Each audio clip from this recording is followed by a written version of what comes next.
Next up in the hot seat, we have our very own Chris K.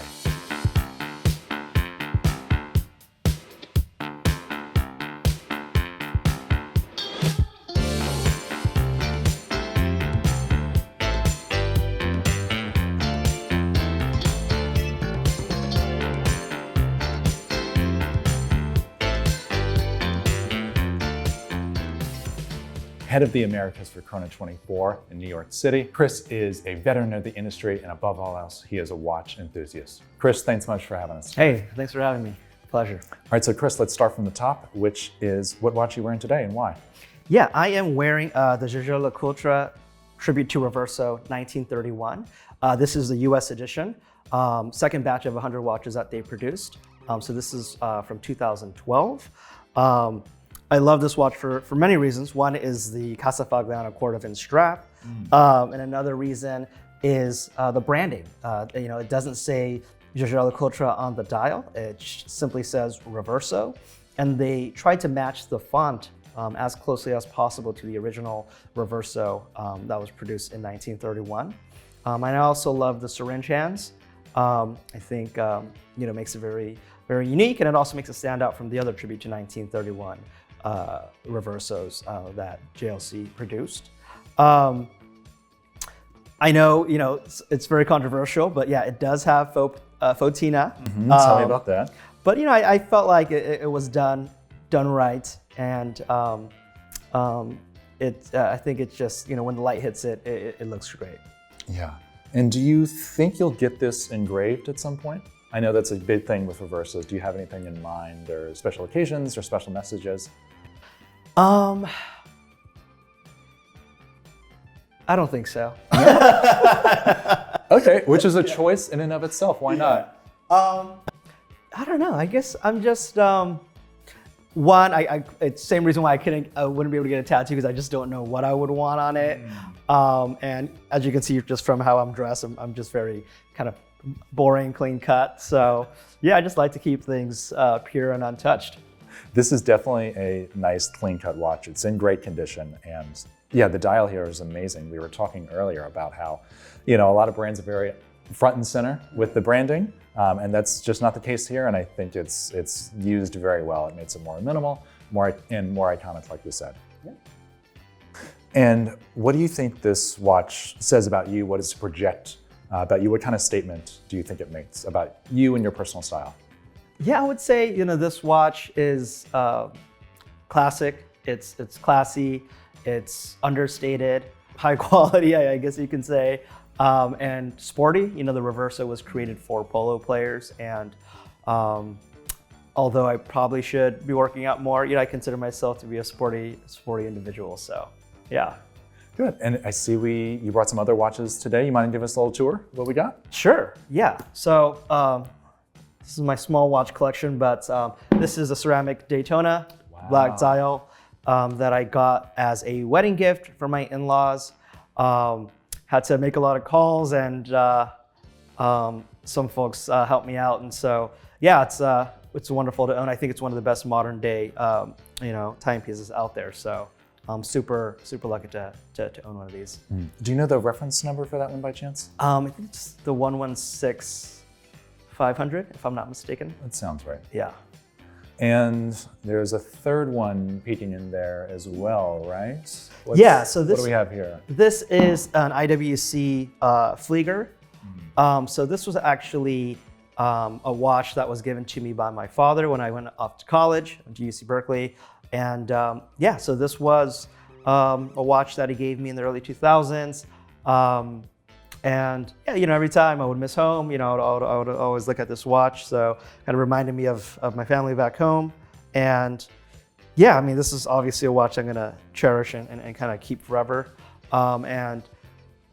This is a watch that made all my friends associate me with luxury watches, because I'll just be wearing jeans and a t-shirt, and no one knew for the longest time that how much this watch was worth. And so I guess this was before IWC really became a popular name. So yeah. So you have a well-rounded collection here with your Daytona, your IWC chronograph, and a more dressy piece with a Reverso. Walk me through a little bit kind of your thought process when you're looking for a watch. What's important to you? What factors do you look for, and what kind of boxes do you want to check? Yeah, I try to buy watches that are timeless, that are classic, that aren't too trendy. I'm not too concerned with how much value a watch may hold, because that can always change with the times. But a watch that I genuinely love, regardless of what other people think about it. Does investment come into play at all? Or are you more of a passion-based collector? I'm more of a passion-based collector, but obviously, to convince my wife to allow me to buy watches, I do like to tell her how great of an investment it is and how important it is to diversify our assets. Yeah. And Chris, I know you started off in the tech industry before moving into the watch world, and now being here running the US operations, how do you think that history and your occupation now has affected your watch choices? Yeah, I mean, I would say people in Silicon Valley have a good taste in watches. I think they tend to go for more of the small production, independent brands. Based on what I'm seeing from my friends, a lot of interest in brands like Renaissance, MB&F, Acrivia, FP Journe. Not so, not watches that are too loud. Whereas, yeah, coming out to New York and either in board meetings or whether it's meeting with watch dealers, the watches tend to be a little bit more flashier, a bit louder. But no, I think it's great. I think it's a reflection of who they are, and that's what I love about watches, is that it really is a reflection of that person a little bit. And you have a lot of personal relationships with dealers. Is there any go-to watches do you think that they wear that kind of come to mind? A lot of RMs. So yeah, I've been seeing a lot of RMs, a lot of APs, and steel Rolexes. What do you think the kind of psychology is there? You mentioned there's a little bit, flashier pieces, and RM would certainly qualify. What do you think is the thought process behind those dealers wearing those watches? Yeah, I think the thought process around wearing those watches is, it depends on where these dealers are located, but sometimes it's a very highly competitive industry, and I think they like to showcase which watches they have access to, which watches they're able to source, I think it's sort of some bragging rights, right? Thinking about your collection over time, has your taste evolved throughout the years? Has it changed? Where did you start and where are you now? Yeah, I think when I was younger, I was more into of the well-known watch brands, more of the sportier timepieces. But as I get older, I'm more interested in independent brands. I'm more interested in dressier pieces, and especially kind of living in the city and not doing as many outdoor activities. And so, yeah, I've been definitely looking at more of the dressier timepieces. And you knew this question was coming, and I know you have a list on your phone. Are there grail watches of yours that you have in mind? Yeah, I think two that come to mind. One is the Patek Philippe 3970, which is the perpetual calendar chronograph. I think the size is just right for my smaller wrists. And the other one would be the Patek Philippe 2497, the first series with the Arabic and dot numerals. I think that was the first serially produced perpetual calendar by Patek Philippe. And that just looks like a piece of art that I love to wear. What case material would you do for those? Oh, I would do either yellow gold or rose gold. Yeah.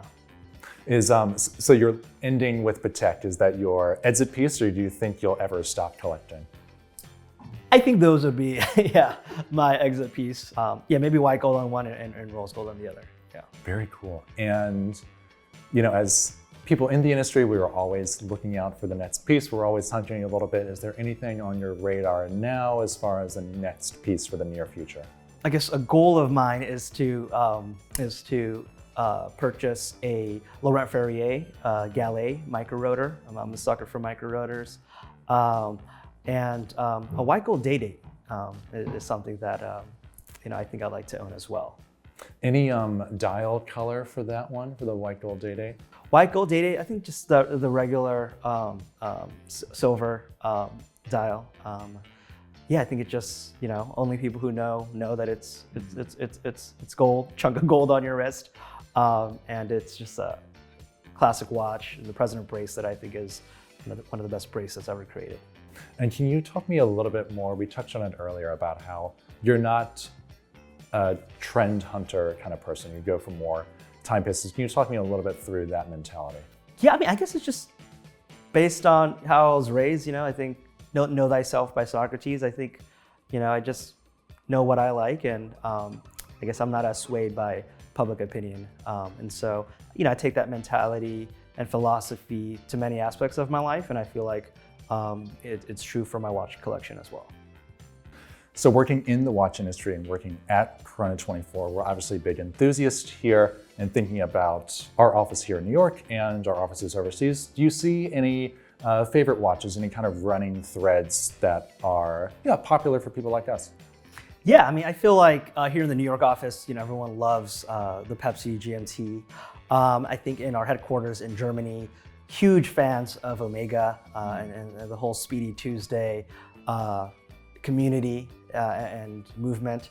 And just our CEO Holger Feldner and our co-founder and now advisor Dirk Schwartz, huge Omega collectors. They have probably several dozen Omegas at this point. So yeah, they love the brand. Yeah, that's the thing you notice is every Speedmaster collector is always looking to get another Speedmaster. Yeah, there's a lot out there, so gotta catch them all, Yeah, Speedy Tuesday, it happens every week. You gotta be ready. Exactly. In the hot seat now, we have Harris Friedman, head watchmaker at NYC Watchmaking, and a friend of mine for a couple of years now. Harris has even prepared some vintage pieces that I thought would never come back to life, and you just did wonders. Chris, thanks so much for sitting down with us today. Thanks for bringing your watches, of course, and providing a look into your own mentality, into how you collect. This was a whole lot of fun. Thanks for joining us. We'll see you next time, and enjoy your watches.